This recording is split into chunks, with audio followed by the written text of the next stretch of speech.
Welcome back to r/EntitledPeople, featuring stories from our own subreddit, so I can pretty much guarantee that you have not heard these stories before. If you are interested in me reading your own story, then please head over to r/ripestories on Reddit and feel free to post your own story there. Without any further ado, let's dive right in. New employee thinks she is my boss, posted by user Stacy Rose on r/ripestories. So I finally went back to work on Monday. Because of the coffee shop I work at is at a college, we have the breaks the same time the college students do. We just got off winter break. When I came back to work, there were a few new employees that were hired. I had the pleasure of training them all. Two of these new employees picked up what I was training them pretty quickly, but one new employee seemed to think she knew better than anyone else. I was training her on the register and how to make coffees and other things we do at the coffee shop, and every time I would show her something, she would say something like, "You don't put sugar in the coffee first. You have to pour the coffee, then put the cream in, then the sugar." Or, "That's not how I used to do register at my other job." Or, "Well, this will change quickly because I'm not doing it that way." This was getting annoying. Now at the coffee shop I work at, you are supposed to put the sugar in the cup first, then the flavor shot if the coffee should be a flavored one, then the cream or the milk, then you pour the coffee and mix it well. It is a part of our policy. Register is simple, you just ring up the customer for what they ordered, try to do suggestive selling, which we call upsell, and then ask the customer how they are paying and process their order. This new girl literally wanted to get payment first before putting the order in, which is impossible. You need to ring up the order first so you can hit the subtotal button and process the order. Then the big thing was this girl wanted to change how we do everything in this shop. She even went so far as reorganizing the donut display to the way she thought it looked better, but it looked worse when she was done. I had to move everything back and show her that each kind of donut has their own spot which is labeled, and you cannot put donuts in the wrong slots. Nope, she kept moving back. The other two new employees were doing everything the way I trained them, but this new girl kept telling them they were doing it wrong, so I said, "Look, I've been working here for years, you were just hired." They were just hired and they even know it's better to take advice from someone who's been working here a while compared to you who is also new. Stop trying to make them mess up when they are doing so well. She got huffy with me and said, "Well, I'm here now and things will change." So I said, "Oh yeah? And why do you think things will change?" She had the nerve to say, "Because I was hired to be your boss." And I started laughing and said, "We will see," and got on the company phone and called my manager to come down and handle this. My manager showed up and I told her what was happening. The other two new employees told her what was happening, and the new girl just kept giving us all a smug look. Then my manager turned to her and said, "Since you're not a team player, we won't be requiring your service anymore. Turn in your uniform and punch off the clock. You're fired." The new girl threw a huge hissy fit in front of paying customers and my co-workers. I should mention that a lot of what she did happened in front of my regular customers, and they waited around to talk to the manager too. This girl was screaming and saying it's not fair, that she should be the manager, and my manager just calmly said, "I am the manager and I'm firing you. Turn in your uniform or I will have to call UP, University Police, to come and handle the situation." She stood there with her arms crossed, just staring down this new girl. Some of the customers that waited around were laughing, which made this new girl throw a bigger fit. My co-workers were doing what they were shown to do by me when I trained them and were getting the drinks and food out the way. It was on the tickets when the orders are rung up. They kept apologizing to the customers, but the customers told them to not worry, that they were doing great for it being their third day on the job, which made my new co-workers happy. My manager had to physically take the new girl by the arm and take her to the office. I found out after my shift ended that my manager had to call the UP to come and get the new girl, and she was getting violent with them, so they had to call the actual city police to come and arrest her. My manager had given each of the UP officers and the city police officers a free cup of coffee and a donut for their troubles, which they were very happy to accept. I made sure to tell my other 2 new coworkers that they were doing an awesome job and told my manager that they were doing awesome too, so she went and told them she was glad she hired them, which made them very happy and proud. I know tomorrow will be a better day because that other new girl that got arrested won't be there. Anyways, that's what happened today, and now I'm home and resting.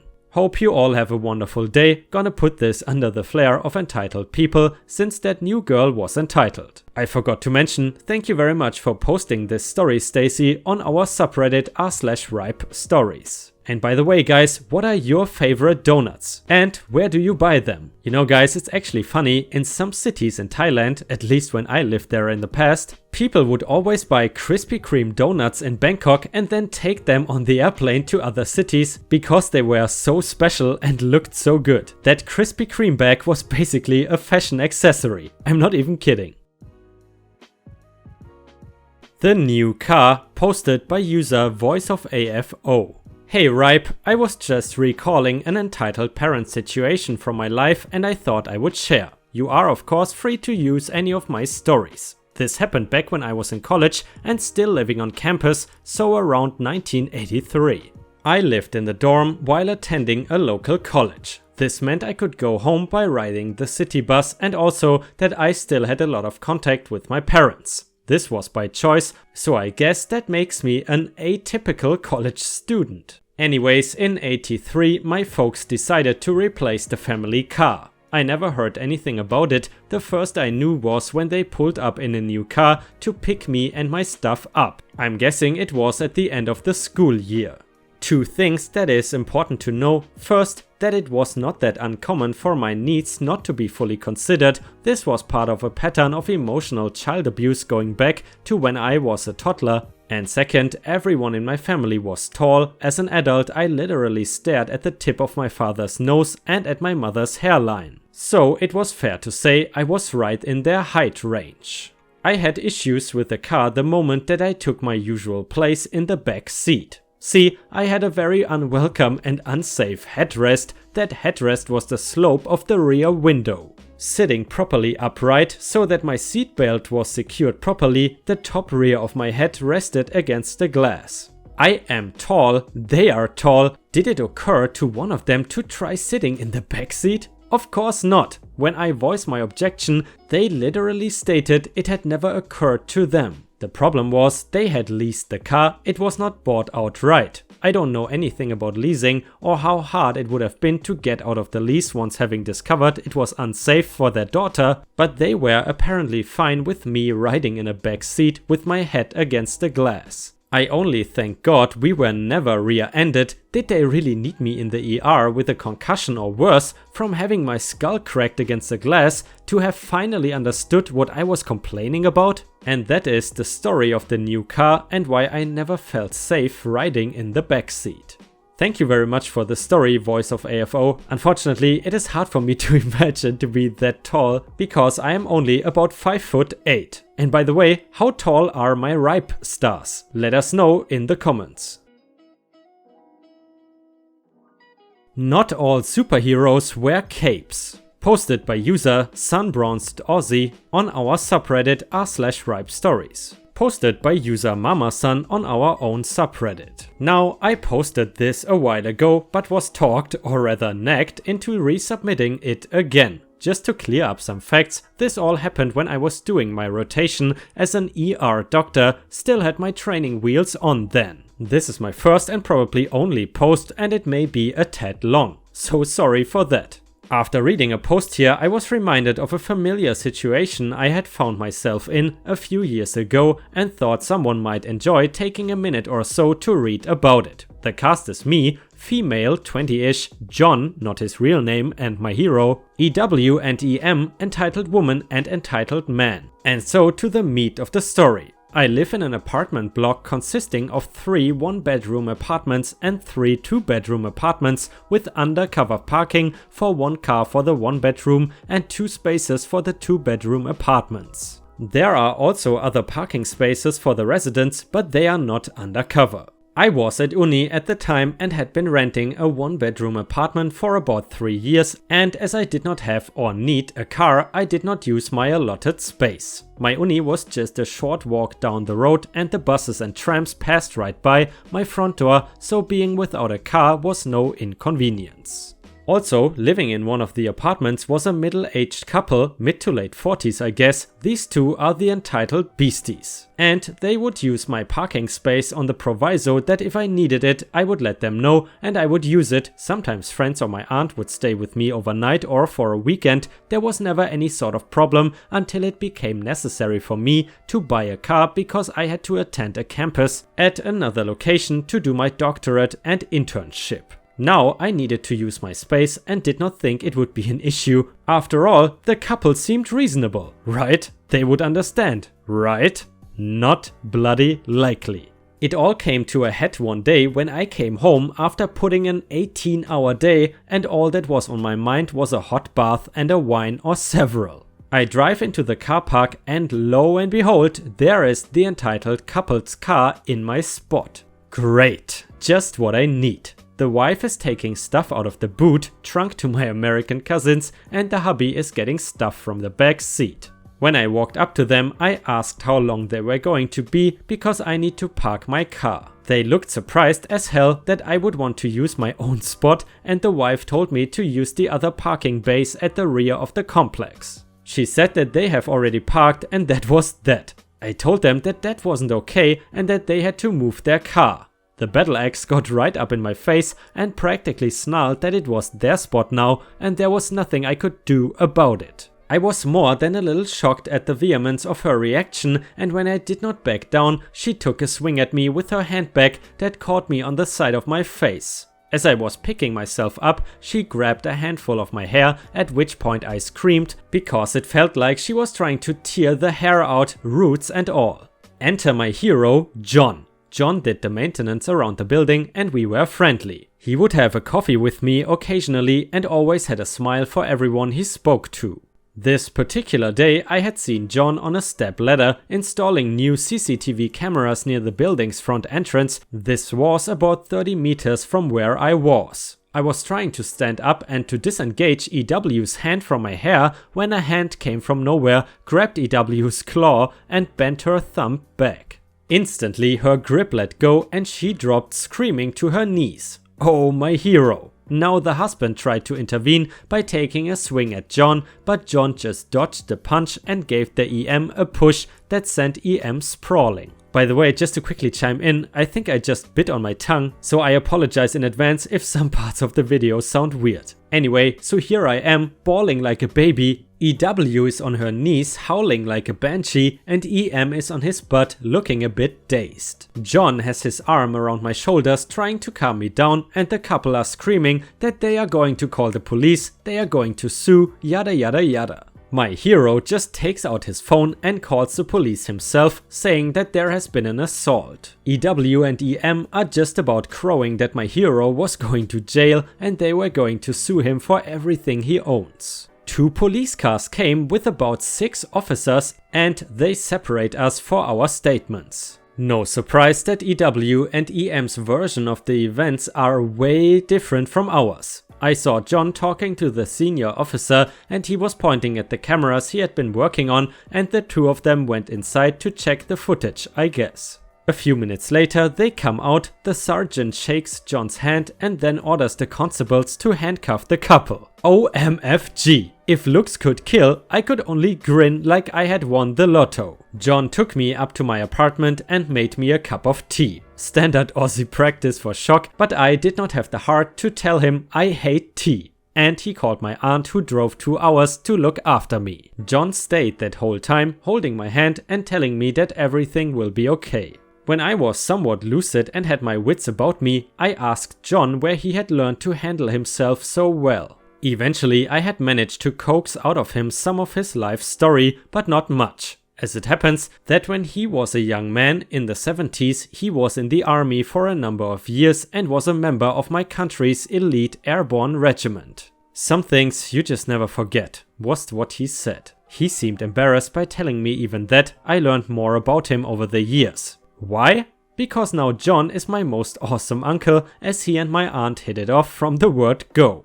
Once again, I'm sorry that this was so long, and I thank you for your perseverance if you made it to the end. PS, Uncle John ended up buying the apartment complex, and he and Aunt Helen, not her real name, gave me a 2-bedroom apartment for a graduation present when I finished uni. Just another reason to love those two. And if you have watched until here, please don't forget to post some star emojis in the comments and also like the video if you want to support me. Thank you so much for the daily support. I could not do this without you.